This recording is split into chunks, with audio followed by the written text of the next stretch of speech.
Талғаттай папасы мен Жұпаргүлдей мамасына арнап керемет ән салатын Талғаттың қызы шығар енді мынау. Елшат деген. Қошеметтеп қойыңыздар ағай. Мархабаева Елшат деген кішкентай қарындасымыз. Сонау республикалық сайыстардың жүлдегері. Өсіп жатқан жарық жұлдыз.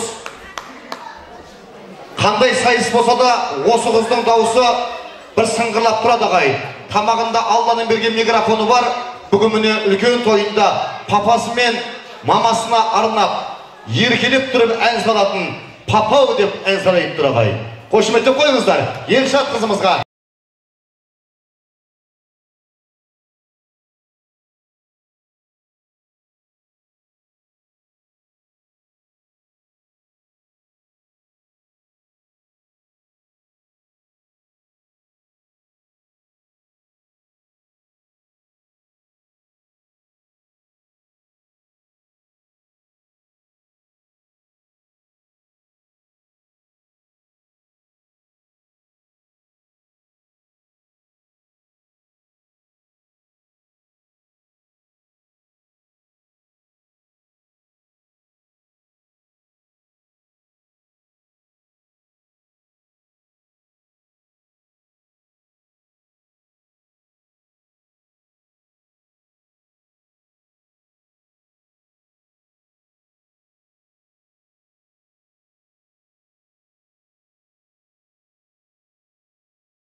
Қошеметтеріңіз қайда?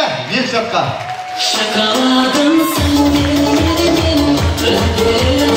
Кел ғой, Елшат. Өнеріңіз үстем болсын. Папаға арнап, папау деп ән салып жатырған Елшат талай жүлделі орындарды ала бер. Елің сау болсын. Талғаттай папасына ән салмағанда кімге салады ағай?